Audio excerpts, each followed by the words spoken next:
नमस्कार सम्मानित साथियों, मैं रमेश चंद्र पांडे आज अपने YouTube के चेत जाओ चैनल, जो कि विकास के प्रति जवाबदेही से जुड़े सवालों पर बेबाकी से अपनी राय व्यक्त करने के लिए बनाया गया है, के माध्यम से बताना चाहता हूं कि डीएम नैनीताल वंदना सिंह से खुश हैं वरिष्ठ नागरिक और पेंशनर्स।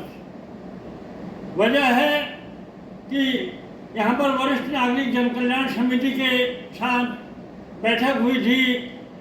25 जुलाई को डीएम के साथ बैठक हुई थी और वरिष्ठ नागरिक परिषद के उपाध्यक्ष दर्जा राज्य मंत्री नवीन वर्मा जी की मध्यस्थता में ये मीटिंग हुई थी डीएम के साथ वरिष्ठ नागरिक जन कल्याण समिति की। और इसमें समिति द्वारा वरिष्ठ नागरिकों की तमाम समस्याओं को डीएम के समक्ष रखा था और डीएम ने उन पर तत्काल एक्शन लेना शुरू कर दिया है। और मेन इसमें था कि स्वास्थ्य, सुरक्षा और सम्मान, 3 बिंदुओं को लेकर वरिष्ठ नागरिक जन कल्याण समिति द्वारा उस दिन डीएम को ज्ञापन दिया गया था और उस पर डीएम ने तत्काल एक्शन शुरू कर दिया है। और जो अधिकारियों को उनके द्वारा निर्देश दिए गए, उसी क्रम में अब आगामी 12 अगस्त को सीएमओ द्वारा एक बैठक बुलाई है वरिष्ठ नागरिक और पेंशनरों के साथ।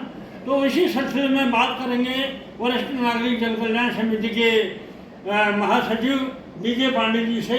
हाँ पांडे साहब, उस दिन जो 25 जुलाई को जो डीएम के साथ आप लोगों की मीटिंग हुई थी, उसमें क्या हुआ था और अब जो सीएमओ ने ये मीटिंग बुलाई है, उसके क्रम में इसका क्या आउटपुट निकलने की आपको उम्मीद है, ये प्लीज़ बताएँ। धन्यवाद पांडे जी। जनान, जैसे कि आपको अपनी श्रेणी कह दिया कि 25/7/2025 को हमारी जिलाधिकारी महोदय के साथ बैठक हुई थी, जिसमें जैसा आपने कहा स्वास्थ्य, सुरक्षा और सम्मान पर हमारी चर्चा। मुख्य बिंदु हमारा जो है स्वास्थ्य ही था। स्वास्थ्य पर मैंने जो है जो अभी हमारा जो एक जो हुआ था 12/56/25/11/2081 के 12B का जो यहाँ अनुपालन नहीं हो रहा है, जिसमें ओपीडी में है सीजीएच के दरों पर ही जितने भी आपके टेस्ट हैं वो लिए जाने थे और हल्द्वानी में इम्प्लीमेंट नहीं हो रहा है। परंतु हल्द्वानी के बाहर गुड़गांव, नोएडा, गाजियाबाद में ये सब इम्प्लीमेंट हो रहा है। वही समस्या मैंने विस्तार से जिलाधिकारी महोदय के सामने रखा था। इसके साथ ही आयुष्मान और वयोवंदन कार्ड में भी ये नियम है कि जब जो पैकेज उनका निर्धारित है, वो अगर वो भर्ती होता है तो उसका भर्ती होने के 3 दिन पहले और उसके बाद डिस्चार्ज होने के 15 दिन के बाद का खर्चा भी उस पैकेज में इन्वॉल्व है। परंतु यहाँ पर वो इम्प्लीमेंट नहीं हो रहा है।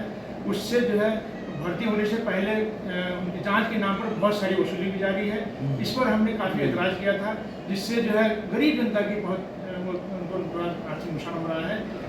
इसी स्थिति में जब हमने उनको सामने पुटअप किए सारे तथ्य, तो उसी समय सीएमओ महोदय ने तत्काल सीएमओ महोदय ने कहा कि आप इनके जितने भी यहाँ इम्प्लीमेंटेड हॉस्टल है निजी अस्पतालों के सबकी मीटिंग बैठाएं। उसमें जो है वरिष्ठ नागरिक और क्योंकि पेंशनर के बाद पेंशनर वालों को बुला के इसका हल निकालें। यदि हल अगर उस पर न्याय नहीं होता, अगर कोई आनाकानी करता है, उस पर कार्रवाई करें। उसी क्रम में आज सीएमओ साहब ने 12 तारीख को हमारे वरिष्ठ नागरिक जन कल्याण समिति के महासभागार पुस्तकालय भवन में एक मीटिंग जो है बृहद मीटिंग, जिसमें जो है सभी लोगों को बुलाया गया है, जिसमें जो है निजी हॉस्टलों के प्रतिनिधि भी आएंगे और जो है हमारे वरिष्ठ नागरिक जन कल्याण समिति के सदस्यगण और पेंशनर के भी पदाधिकारी होंगे। मुझे आशा है इसमें कुछ न कुछ हल निकलेगा। हम यही चाहते हैं जो शासन ने शासनादेश निर्गत किया है उसका इम्प्लीमेंट हल्द्वानी में भी हो जाए, क्योंकि प्रदेश से बाहर तो हो रहा है, यहाँ नहीं हो रहा है। मैं आशा करता हूँ कि इसमें कुछ न कुछ हल निकलेगा। धन्यवाद, आपने हमारी इसमें कोशिश की। इसको इस चीज़ को आपसे अनुरोध है कि प्रचार प्रसार कर दीजिएगा। बहुत अच्छी बात है। यहाँ पर उम्मीद है कि जो डीएम द्वारा जो वरिष्ठ नागरिकों की जो मेन प्रॉब्लम है यहाँ पर सेवा, सुरक्षा और सम्मान वाली बात, जो 3 बिंदु थे, उसी सिलसिले में यहाँ पर जो निजी अस्पतालों की जो मोनोपोली हो रही है, उस पर लगाम लगाने की दिशा में डीएम बहुत सकते हैं। जो डीएम को समिति द्वारा जिस ढंग से कन्विंस किया, जो कायदे कानून जो बने हैं वरिष्ठ नागरिकों को जो स्वास्थ्य सुविधा देने के लिए उनका इम्प्लीमेंट यहाँ पर नहीं हो रहा है और जो मोनोपोली हो रही है निजी अस्पतालों की, उस पर उम्मीद है कि इस बैठक के बाद लगाम लगेगी। क्योंकि इस 25 तारीख की जो मीटिंग में जो है सभी निजी अस्पतालों के PRO और मैनेजरों को भी आमंत्रित किया गया है CMO द्वारा। सुबह 11 बजे से ये मीटिंग होनी है लाइब्रेरी भवन में, जो वरिष्ठ नागरिक जन कल्याण समिति का ऑफिस है, वहाँ पर मीटिंग होनी है।